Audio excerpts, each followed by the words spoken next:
La mort, elle me fait peur. Je la considère comme une trahison, quelque chose qui ne devrait pas arriver. Pourtant, je sais combien cette pensée est absurde. Comment vivre si l'on ne meurt pas? Comment recueillir toutes les saveurs de nos existences si l'on ne devait jamais mourir? L'idée est à la fois si vertigineuse et si naïve. Donc, on meurt, je le sais. Et en même temps, je ne le sais pas vraiment. Il y a comme un fossé étrange, très profond, insaisissable, entre la réalité incontournable de la mort et sa prise de conscience. Elle est la plus grande certitude de l'homme, celle qui accompagne son humanité depuis la nuit des temps, celle dont la mémoire est imprégnée sur chaque pierre, chaque océan, chaque lever de soleil.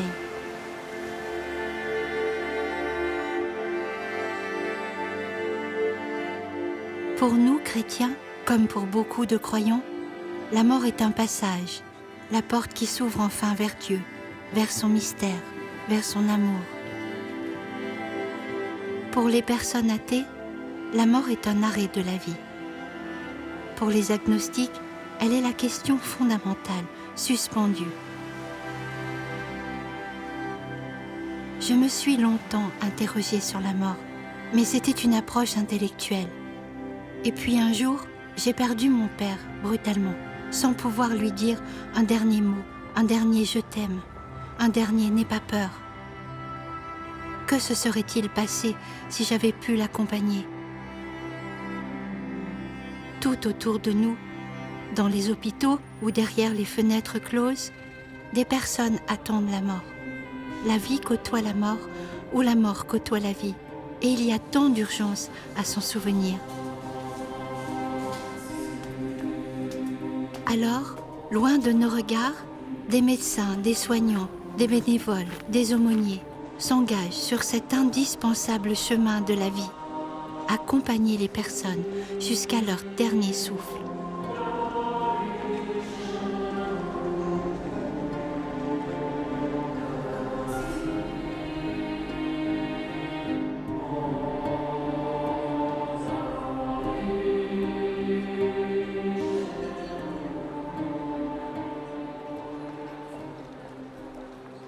Le gros problème, c'est que l'idée que se font les gens, c'est accompagner on dit des mourants. Et ça, c'est très, très négatif. Et nous, si vous voulez, on vit avec les gens qu'on accompagne. Et on vit jusqu'au bout, jusqu'à la dernière seconde. C'est un accompagnement de la vie. On est en vie jusqu'à la seconde avant de mourir. Et même la seconde avant de mourir, on est encore en vie. Et accompagner la vie, effectivement, jusqu'au bout. Et l'accompagnement de la vie jusqu'au bout, c'est on n'accompagne pas la mort, pas du tout. On accompagne la personne jusqu'au dernier moment. Tous ces patients, quand ils arrivent, on essaye de faire pour chacun un projet de vie. Et on discute avec les patients, on leur dit qu'ils nous parlent souvent qu'ils vont décéder. Et on leur dit oui, la mort est là. Mais en tout cas, on ne sait pas quand est-ce qu'elle va intervenir. Et quand est-ce qu'elle va arriver. Et nous, avec vous, c'est investir le plus possible le temps qui reste à vivre. Cette période d'incertitude, c'est pas attendre la mort, fermer les volets, tenir la main. C'est vraiment faire un projet, tant traiter les symptômes d'inconfort qu'un projet de vie, peut-être un retour à domicile, peut-être un service de soins de suite. Mais c'est en tout cas faire quelque chose, parce que je pense qu'on ne peut pas vivre sans projet. Avoir un projet afin d'habiter son présent, même fragile, même cabossé. Dans le partage de leur rencontre, je comprendrai peu à peu quelque chose qui changera à jamais mon regard sur la mort. Le possible de l'instant d'après, des lendemains aussi peut-être, et vivre jusqu'au bout son humanité sans lui tourner le dos. C'est sur cette arête étroite, si fragile, si précieuse, que s'engagent ceux qui ont fait le choix d'aider les personnes en fin de vie. Honorer le temps qui reste. J'y ai pensé il y a un certain nombre d'années, peut-être parce que mon père est mort de manière très abrupte. Il a fait un infarctus massif au volant de sa voiture, moi j'avais pas encore 40 ans. et il est mort d'un coup. Et souvent je me suis dit, mais comment ça se passe quand quelqu'un meurt d'un coup, qui ne se prépare pas? Alors il y avait eu ça. Après, j'ai eu une grand-mère que j'adorais, que j'appelais Mamie Mépop Dynamique, qui elle s'est éteinte comme une petite bougie, petit à petit. Donc je l'ai vue se préparer quelque chose qui se passait.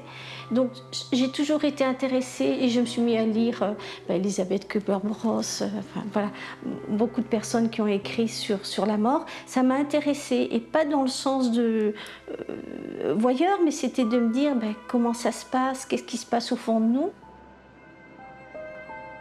Les gens sont comme des vitraux, écrit Elisabeth Kübler-Ross. Ils brillent tant qu'il fait soleil, mais quand vient l'obscurité, leur beauté n'apparaît que s'ils sont illuminés de l'intérieur. Est-ce cette lumière que, dans le silence magnifique de la sollicitude, les accompagnants partagent avec celui qui va partir?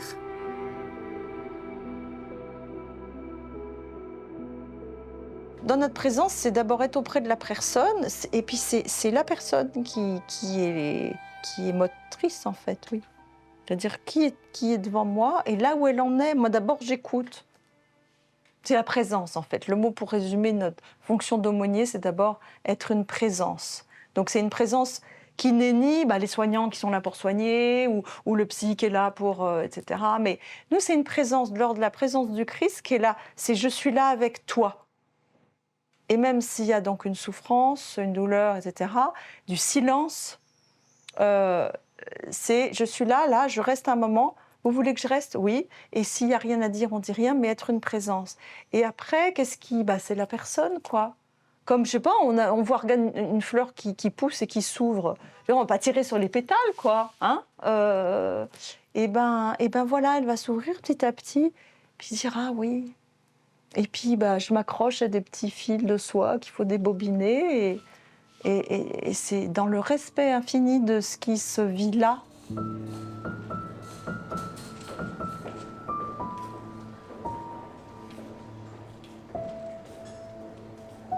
Donc c'est aussi ce travail aussi personnel d'accepter le temps de l'autre qui n'est pas mon temps et de ne pas projeter sur l'autre. Pour ne pas projeter sur l'autre, voilà, nos propres questionnements, nos propres doutes, mais d'accueillir, d'entendre la personne, quoi, de ce qu'elle vit, de ce qu'elle porte. Et puis on avance avec, on tâtonne. Moi, j'ai ma foi qui mène, donc je ne suis pas seul. Je me laisse guider par ma foi, je me laisse guider par ma propre personnalité et par le moment. Et bizarrement, par la personne qui est en train de décéder. Parce que c'est elle qui va nous faire comprendre ce dont elle a besoin, de parler, de se taire, de toucher, prendre la main. Parfois, la personne ne bouge plus énormément, mais ils nous tendent la main. Il n'y a rien d'autre à faire que de prendre la main et d'être là, quoi. Et en fait, il n'y a pas de recette miracle et on ne sait pas ce qu'on va faire. Et ce qui va se passer, c'est que la personne va décéder dans l'heure, dans la minute, le lendemain. Et parfois, il suffit d'être là et de se laisser guider. Se laisser toucher par l'autre dans une profonde sincérité et cheminer ensemble, au-delà de ce temps qui s'enfuit, sur ce temps qui demeure. Le bonheur n'est-il pas en quelque sorte ce qui met un point d'arrêt à la fuite en avant du désir, suggérait Paul Ricoeur. Il est si difficile pourtant à freiner ce désir qui a si souvent orienté nos pas et dont il faut désormais se passer. Comment, dans un mouvement de l'âme tout entière, arrêter les lois de notre temps pour aller vers le temps de l'autre et occuper avec lui son maintenant, loin des solutions apaisantes ou des inutiles mensonges. Je me souviens une fois, par exemple, je rentre dans une chambre, et là, il y avait un monsieur assis, mais qui était mais effondré, quoi. Il était assis, et je voyais qu'il y avait toute la détresse qui l'habitait, c'était palpable, quoi. Et il me dit « asseyez-vous ». Et rien, quoi, enfin rien, silence, et il était là, effondré dans un abîme de tristesse, de pas bien, quoi. Et au bout d'un moment qui m'a paru une éternité, j'ai dit ah non, c'est lui qui a dit un truc, il a dit « je voudrais que le petit Jésus vienne me chercher ». Donc voilà, il m'a tendu un truc. Et Là, je dis oui, ça a l'air très difficile. Oui, c'est très difficile. Puis alors encore un long moment. Et puis je lui ai dit, est-ce que vous souhaitez que je reste encore ou que je m'en aille? Il m'a dit, non, vous pouvez partir, merci. Et le lendemain, en fait, il passe devant le local de l'aumônerie. Ah, il me dit, ah, vous êtes là? Il me dit, oh, je voulais vous remercier pour hier. Vraiment, c'était, oh, ça m'a fait du bien et tout ça. Et j'avais rien fait, quoi, concrètement. Et là, c'est pas moi, quoi. Enfin, c'est la présence, effectivement. En fait, c'est je suis là avec toi dans ta détresse, en fait. C'est ça.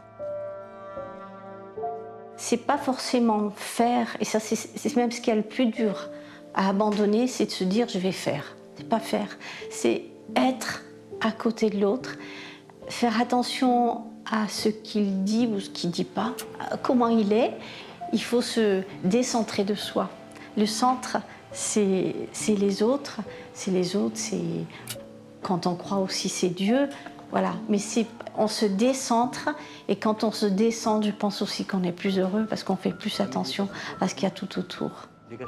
Quand je suis en accompagnement, bizarrement, je ne pourrais jamais l'expliquer, je ne pense à rien. Je suis vraiment, on dirait ce que je dis dans la formation, dans une bulle complète avec la personne avec qui je suis. Et là, je ne dirais pas que la terre peut s'écrouler, mais presque. Si le grain de blé qui est tombé en terre ne meurt, il reste seul.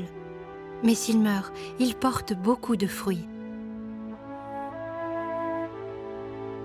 En écoutant les bénévoles me parler de leurs expériences, je ne peux m'empêcher de repenser à ces paroles du Christ rapportées par son apôtre Jean.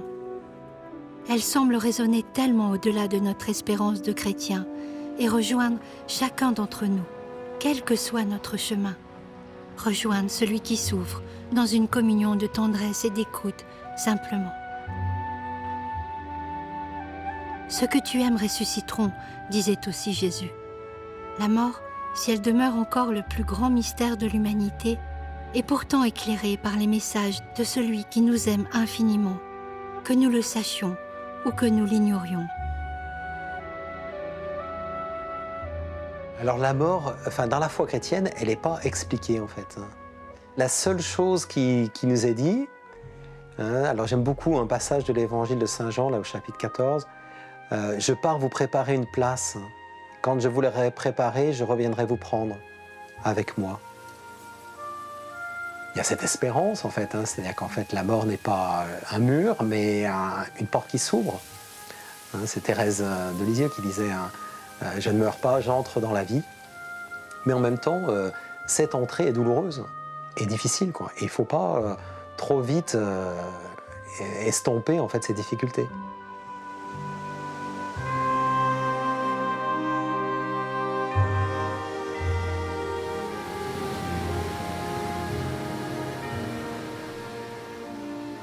Souvent, je me suis dit que c'est comme une femme qui accouche, le bébé il sort, il ne sait pas où il va arriver. Moi, je me dis que la mort, ça doit être pareil.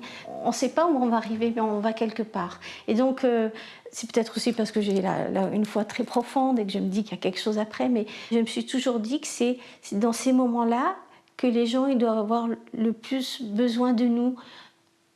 Peut-être pas que nous, on fasse quelque chose, mais d'être auprès d'eux, qu'il y a quelque chose qui se passe.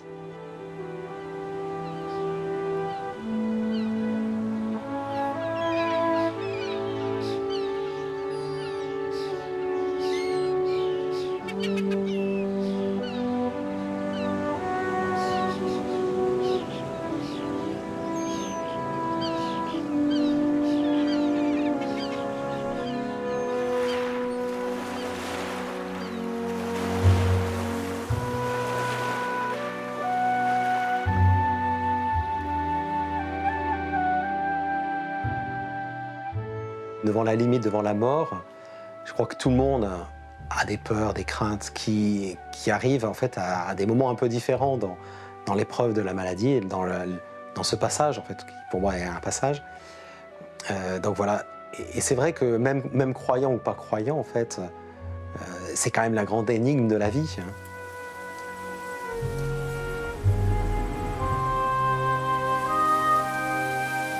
Chez le croyant, la plupart du temps, s'il nous a demandé d'être là, c'est qu'en fait, il est convaincu qu'il y a quelque chose après. Et voire même, ça arrive des fois où la personne n'est pas pressée, mais quasiment, quoi.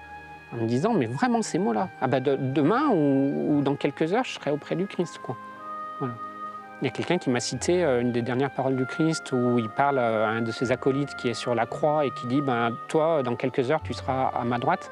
Et parfois, les mourants disent ça. Enfin, dans quelques heures, j'aurai rejoint le Christ, quoi. Et là, il y a la peur, mais en même temps, de se dire au moins, j'y serai, quoi. Ou alors, beaucoup de gens me disent je saurai enfin. Pas je saurai si Dieu existe, mais je saurai la vérité de Dieu. Et ça, c'est quelque chose aussi qui est assez présent, de se dire je connaîtrai enfin le vrai visage de Dieu.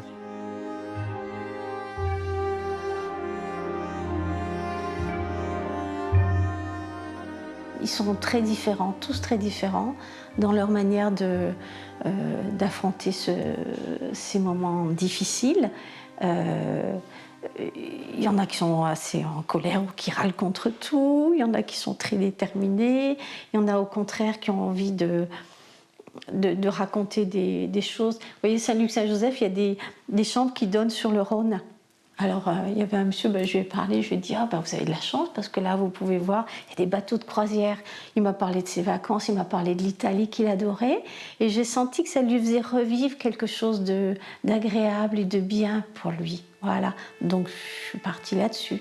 Mais chaque fois, c'est différent.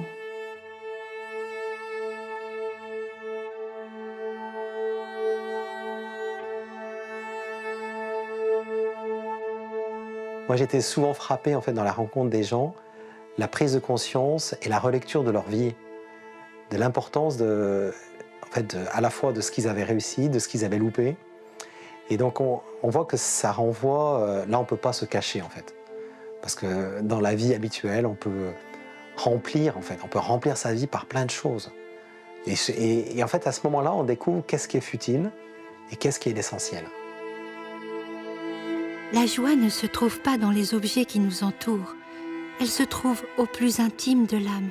On peut aussi bien la posséder dans une prison que dans un palais, suggérait la petite Sainte Thérèse de Lisieux. Et cette prison dans laquelle on peut se sentir enfermé lorsque l'on va mourir, peut-être est-il possible d'en entrouvrir la porte, de la transformer en redécouvrant le prix du présent, quelles qu'en soient les apparences.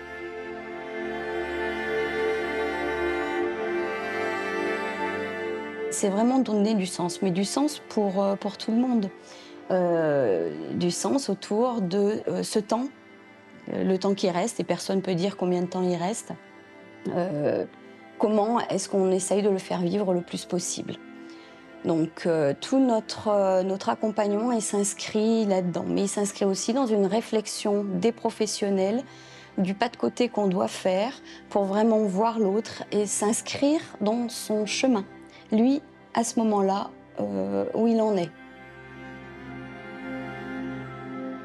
Je vis, je ne sais pas combien de temps il me reste, donc ce que je vis, je le vis. Et alors là, du coup, les conversations, même si elles peuvent paraître futiles, aujourd'hui il fait beau, quand la personne regarde la fenêtre et qu'elle nous dit aujourd'hui il fait beau, ça a un tout autre écho. Aujourd'hui il fait beau, je vois le soleil, je vois le ciel, et j'apprécie le soleil et j'apprécie le ciel, quoi, parce que je sais que demain je serai peut-être plus là, quoi. Voilà, c'est ce côté, ce que la personne vit, même le plus futile, prend l'importance du maintenant.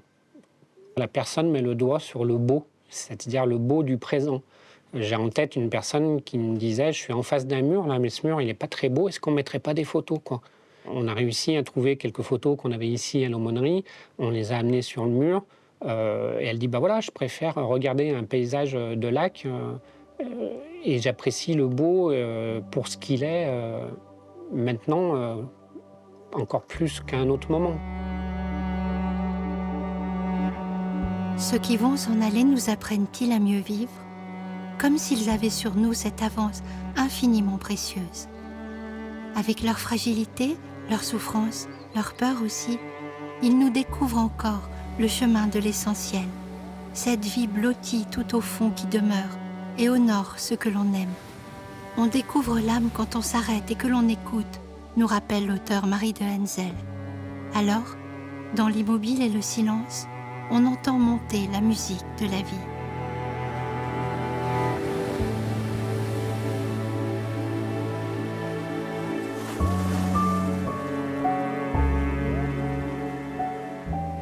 On nous dit rarement ah non, j'ai super peur de la mort. Ça se dit pas. Mais nous, on peut le sentir, effectivement. Mais je crois qu'en plus, tout le monde... Enfin, je suis persuadée, moi je crois, mais j'en sais rien. Ça se trouve, j'ai très peur, mais je ne le sais pas. Parce que je ne suis pas face à... On verra comment ça se passe. Hein. La peur de mourir, ça existe. Il y a peu de gens qui en parlent de cette peur de mourir. Franchement, c'est quelque chose qui... Et puis déjà, je me souviens un monsieur qui nous disait « Mais moi, j'ai peur. » Mais il dit « Moi, je suis un homme, je ne devrais pas avoir peur. » Et il s'était mis à pleurer. Tu vois, mais c'est quelque chose qui est pas très, très fréquent, enfin, qui est exprimé. Mais parfois, ce qu'on voit, par contre, c'est des patients qui sont tellement angoissés par la mort, ils sont débordés par cette angoisse, qu'ils deviennent confus, agités, et qui sont vraiment très, très mal. Et qu'on a beaucoup de mal à accompagner, parce que je pense que cette idée de la mort les déborde.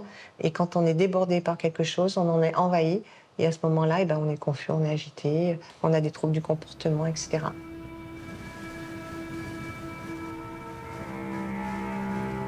Même les plus grands mystiques, ceux dont on croyait la foi indestructible, traversent les plus insupportables silences. Des nuits, sans autre horizon que la nuit qui se dessine, leur semble-t-il à l'infini, jusqu'à ce que leur amour dépasse le néant et les emporte vers la vie. Mais, comme le chemin fut quelquefois escarpé,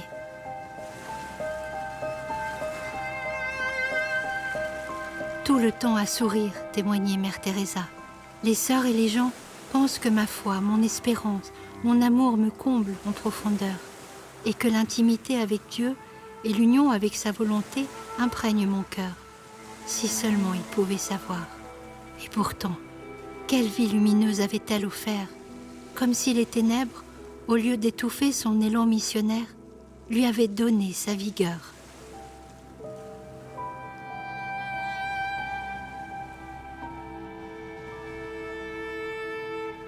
En fait, je crois que dans la nuit, il y a toujours des lumières.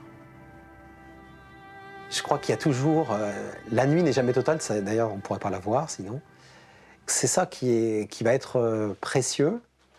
Voilà. Et puis d'être là, je crois, c'est aussi de dire que l'autre a du prix, quoi, de passer du temps. Ah, mais vous avez bien autre chose à faire? Bah non, j'ai pas d'autre chose à faire. C'est aussi la bienveillance, le regard qu'on peut porter sur eux, la valeur de la vie. Un jour, il y a un patient pour lequel et sa famille et lui-même étaient dans une demande vraiment que ça finisse vite. Mais il venait dans le service pour cette raison-là. Et je lui ai dit, mais votre vie m'importe. Et voilà, en tout cas, votre vie compte pour moi. Et ça a changé son regard sur sa propre vie à lui. Parce que ce moment-là, qui était mal vécu par l'entourage, qui du coup était dans une dépréciation aussi de à quoi ça sert qu'ils soient encore là, pourquoi on le maintient en vie, alors qu'on ne maintient pas en vie, hein, c'est la vie qui continue dans une phase plus difficile. Et c'est aussi ce regard qu'on peut porter sur comment l'autre importe. Comment imaginer à quel point notre personne importe à l'autre alors que l'on est si diminué, si dépendant, si désemparé? À quoi nous sert-il de demeurer encore jusqu'à infliger à ceux que l'on aime le triste spectacle de notre vie qui s'en va et fait mal? L'homme blessé, apeuré, épuisé peut ressentir le besoin de demander la mort, mais comment recevoir son appel? Comment le comprendre? Comment respecter cet appel sans vraiment lui répondre?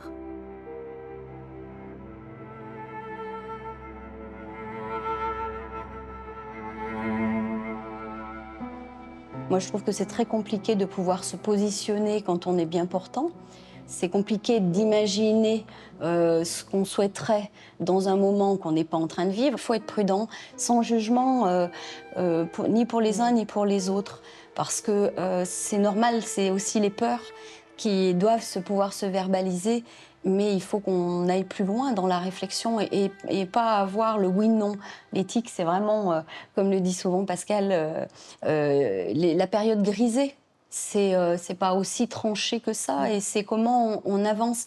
Et nous, on s'en aperçoit, hein, les demandes qu'on peut avoir, eh ben, peut-être qu'on arrive parfois dans des périodes un peu plus grisées. Alors, il y en a qui vont peut-être aussi finir par ne plus le dire, puisqu'ils savent qu'on n'accédera pas à ça. Mais quand même, la demande devient moins ténue quand il y a tout cet entourage aussi, finalement, par rapport à la peur de mourir, par rapport à... Mais bon, il y a des personnes qui ne vont pas mourir sereinement, hein, il y a des personnes qui vont rester hein, voilà, j'allais dire, ça nous met un peu face à notre impuissance en tant que soignants et qu'il faut aussi savoir accepter.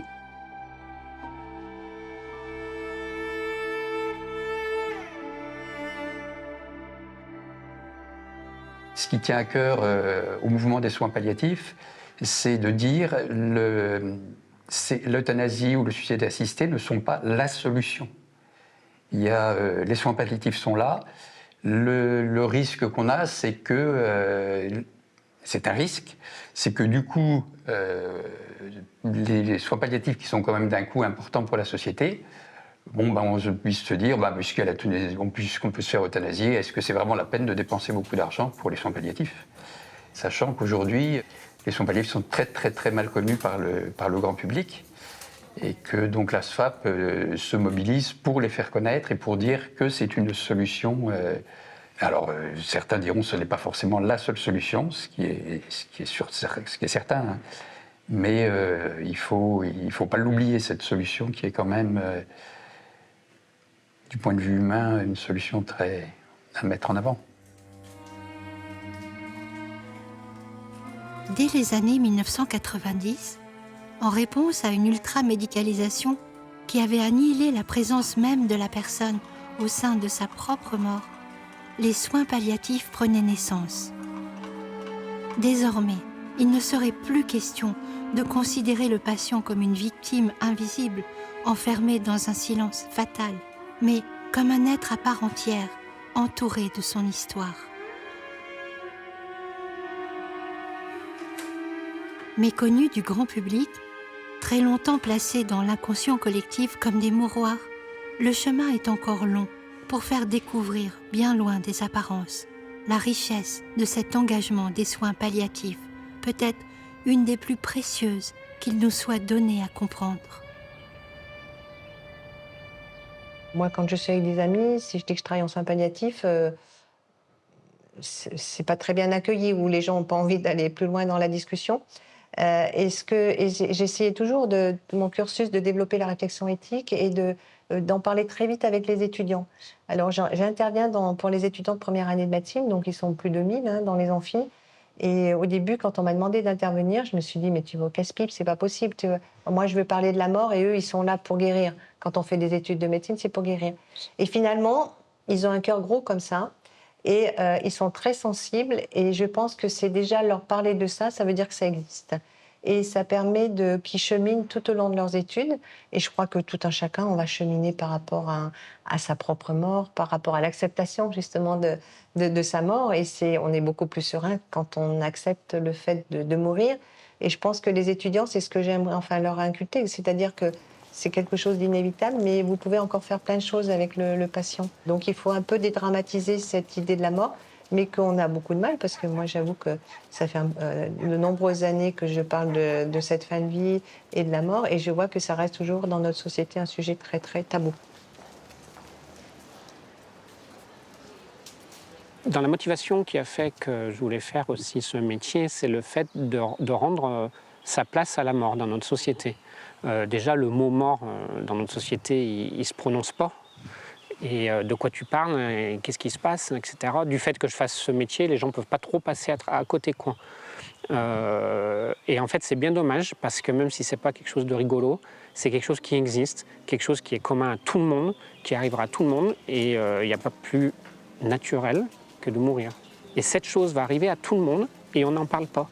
Et c'est, à mon avis, c'est très dur pour tout le monde, parce que quand ça arrive, on n'y est totalement pas préparé. Comme si la personne, le proche, était immortel, quoi.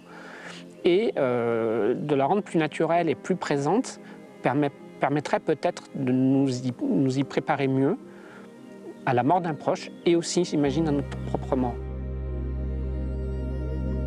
Depuis les toutes premières traces de l'humanité, la mort semble avoir été accompagnée de rituels. Certaines sociétés, encore aujourd'hui, honorent par des fêtes enjouées celui qui s'en va, afin de bien préparer son arrivée dans l'au-delà. La mort, entièrement intégrée à l'existence, participe au chemin naturel du monde vivant et de l'humanité. Dans nos sociétés occidentales, même si nous honorons nos défunts dans un profond respect et que nous accompagnons en prière leur chemin d'espérance, la mort est accueillie comme un échec, une peine qu'il faut adoucir, une souffrance qu'il faut apprivoiser dans les coulisses de l'existence. Moi, j'ai connu un petit peu l'Inde, où la mort fait vraiment partie de la vie quotidienne. Et quand quelqu'un meurt, eh ben, c'est quelque chose qui arrive, on le sait, que ça va arriver un jour ou un autre, c'est naturel. Les gens sont tristes, forcément, c'est évident, c'est pas parce qu'on en parle qu'on ne va pas être triste, les gens le sont, mais c'est quelque chose de naturel. Et du coup, le choc de cette mort qui arrive comment dire, fait partie de la vie, donc est mieux intégré à la vie. Je me rappelle, j'avais aidé maman à habiller son père, donc mon grand-père. J'ai 2 garçons, ils avaient 6 ans et 4 ans, mais je leur ai demandé s'ils voulaient voir leur grand-père et ils m'ont dit oui. Donc je les ai emmenés, donc ils ont touché, je me rappelle trop. Pierre-Antoine qui a dit mais il est tout froid. Et je lui ai dit bah oui, tu vois, c'est ça. Quand on est mort, après le sang il circule plus. Alors il lui avait fait des dessins qu'on avait mis dans la poche de sa veste. Donc voilà, ça fait partie. Pour moi, ça fait partie de la vie. De toute façon, c'est la seule chose qui est commune à tout le monde, c'est qu'on va tous mourir à la fin, quoi. Donc ça veut dire que c'est quelque chose d'important. Et ça fait partie de la vie. Il ne faut surtout pas l'éliminer. C'est notre devenir. Voilà.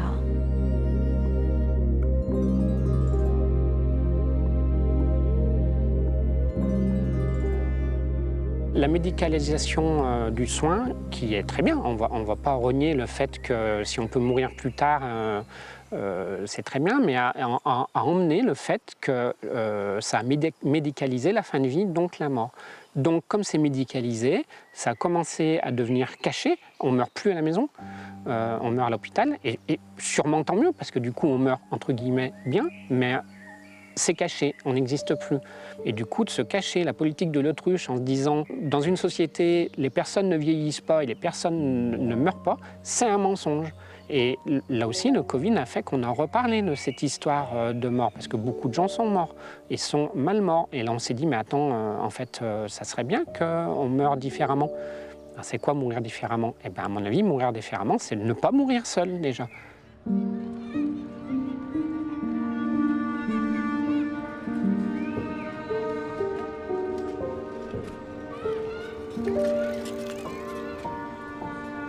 Jusqu'au milieu du XXe siècle encore, la mort était un événement familial et chacun avait sa place auprès de celui qui s'en allait.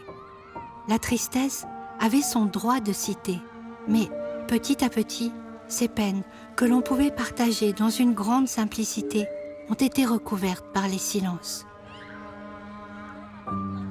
On était à justement une journée sur le deuil. Et le conférencier nous expliquait comme ça, un jour il est arrivé, là, en tant qu'aumônier, et la famille qui lui dit « Oui, alors, faut pas trop lui dire, hein, il se rend pas compte, mais en fait, il va bientôt mourir, faut pas en parler. » Et quand il est allé voir le patient, il dit « Ils se rendent pas compte, mais en fait, je vais mourir, mais il faut peut-être pas leur dire. » Et en fait, voilà, on veut pas l'évoquer. Et du coup, c'est dommage parce qu'à ce moment-là, la famille et la personne, qui savent tous les deux, mais ne veulent pas aborder le sujet. Du coup ils zappent un temps de rencontre très, très important.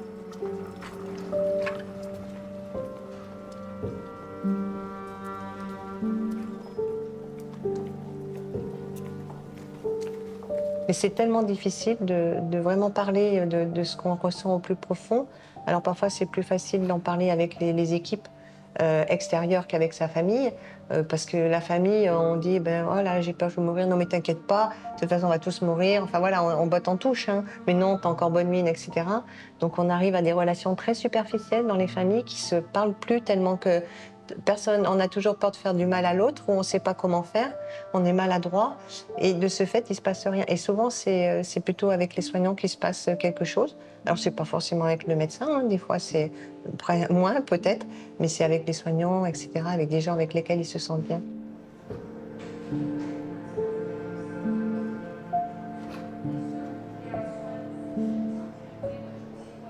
On permet probablement certaines expressions parce qu'on se doit de pouvoir accueillir parfois la colère contre cette maladie, la colère contre cette injustice.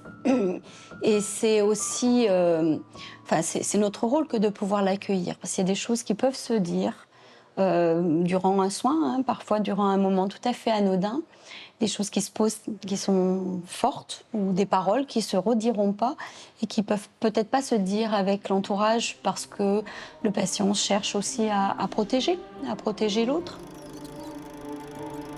La mort révèle l'amour. C'est l'inconsolable qui pleure l'irremplaçable, rappelle le philosophe Yankelevitch. Mais comment accompagner le désarroi des êtres qui s'aiment et aborder sereinement la si délicate question, celle qui nous concerne tous dans son insondable profondeur? Dire ou ne pas dire à la personne que l'on aime qu'elle va bientôt mourir. Parce que les familles aussi, il se passe des choses difficiles, hein, pour elles, et elles ont besoin aussi de cette bienveillance du personnel, de cet accueil, de cette disponibilité. Et c'est vrai, quand un patient arrive dans le service, on reçoit toujours pratiquement le même jour. Moi, j'aime beaucoup recevoir la famille parce que c'est important qu'ils puissent se dire aussi, qu'ils puissent être écoutés par rapport à tout ce qu'ils traversent. Et donc aussi qu'on crée cette alliance où ils se sentent... S'ils se sentent bien dans le service, parce que c'est toujours, on a parlé au début du soin palliatif, hein, c'est toujours difficile d'arriver dans un soin palliatif, encore plus difficile pour la famille, souvent que pour le patient. Il y a une connotation beaucoup plus importante et donc on a besoin de les rassurer, on a besoin de les écouter. Et ici, ils se sentent bien, ils sont moins angoissés et ça se passe mieux dans la chambre avec le patient. Parce que des fois, il y a une telle angoisse que ça, dès qu'on rentre dans la chambre, on sent que c'est très très fort et très très dur, cette ambiance familiale. Donc justement, on est là pour apaiser le mieux possible.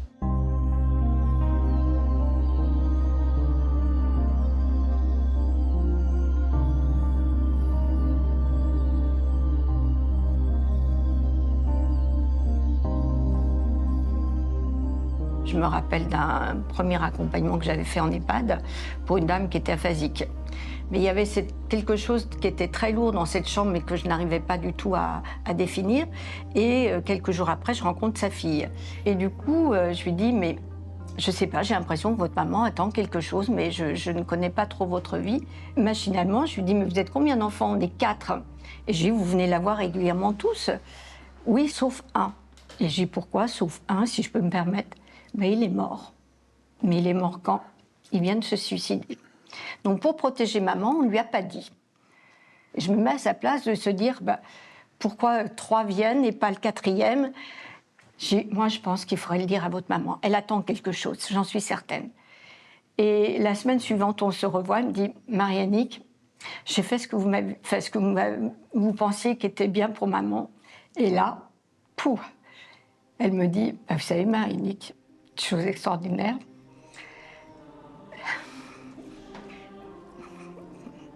Maman me dit, elle nous a tous regardés. Elle m'a dit, maintenant je peux partir.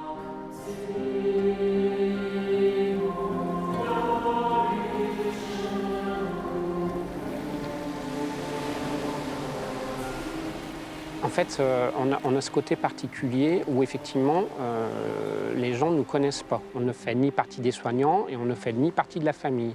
Donc effectivement, c'est régulier, je ne dis pas que c'est souvent, c'est régulièrement que les gens nous disent « je peux vous le dire à vous ça ». Et ils nous confient des choses, parfois lourdes, qui sont un peu des drames dans leur vie. Ils refont une relecture de leur vie en fait à ce moment-là. Hein. Mais ils le font avec nous parce qu'ils ont peur de faire souffrir les leurs. Et ils le font avec nous et ils nous confient des choses. Ça m'arrive que les gens me disent « ça, je ne l'ai jamais dit ». Mais à qui je pourrais le dire? Voilà. Et effectivement, on a ce côté où on est un peu neutre dans cette histoire. On est obligé de ne pas répéter ce qu'on nous dit, et on ne connaît ni la famille, et on n'est pas soignant. Du coup, eh ben, on nous offre des moments de vie. Aime, et ce que tu veux, fais-le, dit saint Augustin. Si tu te tais, tais-toi par amour. Si tu parles, parle par amour. Si tu corriges, corrige par amour. Si tu pardonnes, pardonne par amour. Et au fond du cœur, la racine de l'amour. De cette racine ne peut rien sortir que du bon.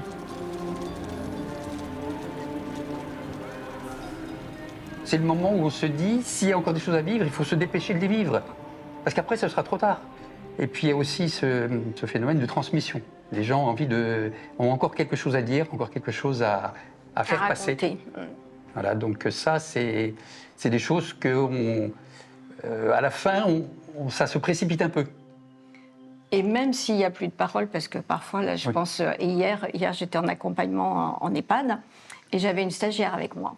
Et on a vécu un moment intense. Je lui ai dit, écoute, alors bon, quand je dis ça, ça n'a rien de péjoratif, je vais t'emmener voir mon chéri. Alors, et je suis très attachée à ce monsieur, parce que là, c'est vraiment sa fin de vie totale. Et on a partagé beaucoup de choses avec ce monsieur. Et aujourd'hui, malheureusement, bah, on est dans la décadence totale, et je le retrouve en fœtus. Et quand j'arrive, il est dans son lit complètement recroquevillé, donc je me suis mis à genoux pour être à sa hauteur et puis le voir et le caresser. Donc je n'ai absolument pas compris ce qu'il a pu dire. La parole, il n'y en a plus, c'est 2 ou 3 mots, mais qui sont incompréhensibles. Mais il y avait ce regard qu'on avait tous les deux, et j'avoue que rien que d'en parler, ça donne encore beaucoup d'émotions. Et je suis sûre, je ne pense pas être folle, mais je suis sûre qu'il s'est passé quelque chose, même dans cet instant très bref. Et ce qui était intéressant, c'est de voir un peu le retour extérieur, parce que nous, on le vit, mais je ne pensais pas que ça pouvait se transmettre et que Julie me dit ah, « Tu sais, c'était beau de vous voir tous les deux ».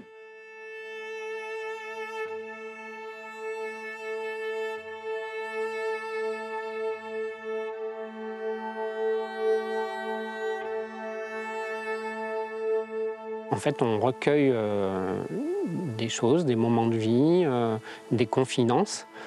Nous, croyants, et ben, en fait, comment dire, on donne la main ensuite et on redonne au Seigneur dans des moments de prière ou des choses comme ça, quoi, ces moments-là, pour que, en fait, cet amour finalement qui nous a été donné, on puisse le redonner finalement à l'origine même de cet amour. Le Seigneur, quoi, en fait, Dieu, quoi.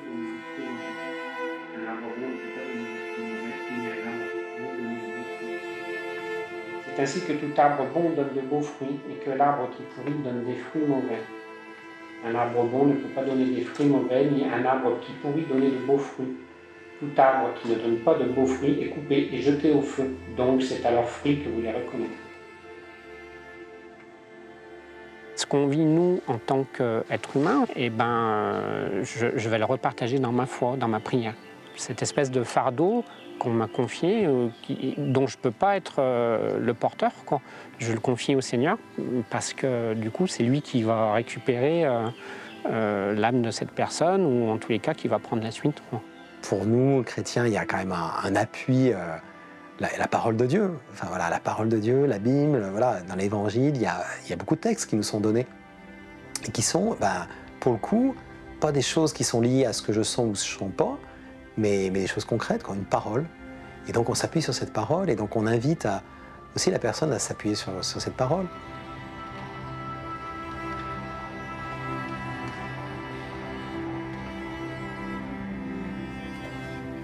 Cette expérience-là nous rend assez humbles en fait de ce qu'on fait. Il n'y a pas certains qui savent et d'autres qui ne savent pas en fait. Donc ça, c'est aussi se mettre à la hauteur de l'autre. C'est une réciprocité, c'est pas moi qui suis debout, médecin, le sachant, et le patient qui est couché. Je crois que c'est vraiment quelque chose qu'on s'apporte dans la sollicitude l'un vers l'autre. C'est Ricoeur qui développe ça et je trouve que c'est très fort parce que c'est vraiment, on donne au patient, mais le patient nous donne et on le respecte le plus dans son autonomie parce que c'est des gens qui sont complètement dépendants physiquement, qui peuvent plus se déplacer, qui ont besoin d'aide pour tous les actes de la vie quotidienne. Donc il y a une dépendance physique qui est très très forte Et les gens souffrent beaucoup de ça.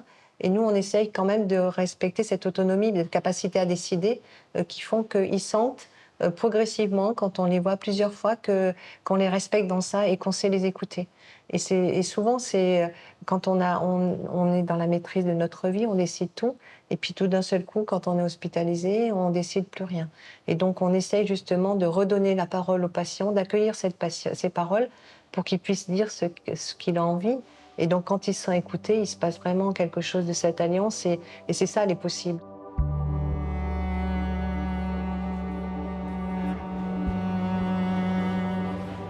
Lorsque l'homme est trop fragilisé, la reconnaissance de sa dignité intrinsèque ne doit-elle pas passer aussi par la bonté de notre propre regard, tout simplement?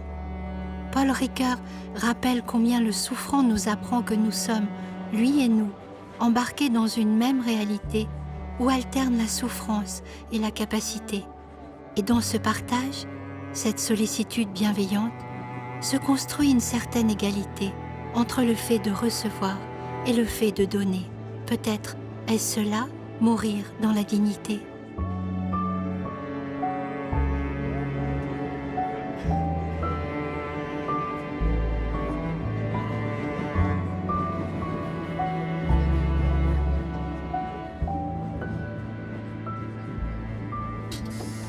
Un de mes plus grands souvenirs, c'est un patient qui était vraiment en fin de vie et qui voulait absolument rentrer chez lui. Il voulait aller voir les roses qu'il avait plantées sur sa terrasse. Son épouse, elle avait bien envie qu'il puisse revenir à la maison, mais elle était très angoissée. Et lui, j'ai planté, il voulait voir le fruit de ce qu'il avait planté. Et on a pu organiser, parce que parfois on peut vraiment faire des projets extraordinaires, on a pu organiser avec l'HAD un retour à la maison qui a duré que 3 jours. Et le patient, il est revenu avec la rose pour vraiment terminer sa vie. Son épouse ne voulait pas le laisser à la maison, mais c'était son cadeau. Le cadeau qu'on avait pu lui faire et le cadeau qu'il nous rendait. Adieu, dit le renard. Voici mon secret, il est très simple. On ne voit bien qu'avec le cœur. L'essentiel est invisible pour les yeux. L'essentiel est invisible pour les yeux, répéta le petit prince. C'est le temps que tu as perdu pour ta rose qui fait ta rose si importante. Les hommes ont oublié cette vérité, mais tu ne dois pas l'oublier. Tu deviens responsable pour toujours de ce que tu as apprivoisé. Tu es responsable de ta rose. Je suis responsable de ma rose, répéta le petit prince afin de se souvenir. Puis souvent, qu'est-ce qui n'a pas été dit, hein? C'est très simple, hein? C'est l'amour. Hein? Ça se résume essentiellement à ça. On ne s'est pas assez dit qu'on s'aime, en fait. Je suis témoin de ça. On est témoin de ça. Dans les gens que je rencontre, ben voilà, c'est qu'ils parlent tous du bonheur qu'ils ont eu à être aimés et à aimer. C'est comme si à la fin de sa vie, le bilan, c'était ça. C'est pas ce qu'on a été, son métier, tout ça, machin, non. C'est comment j'ai aimé, j'ai été aimée. C'est incroyable. Et du coup, je trouve que ça, c'est un cadeau d'apprendre ça, parce qu'on se dit pour sa propre vie, voilà, de temps en temps, je me dis, est-ce que j'ai assez été aimée? Et c'est de le dire autour et d'en faire son chemin futur, quoi. Quelque part, on a beaucoup de chance, nous, je dirais, quand on prend conscience de ce qu'est la vie et puis de cette fragilité de la vie, parce qu'elle passe très vite, et de voir le fondamental, là où on touche l'essentiel de la vie.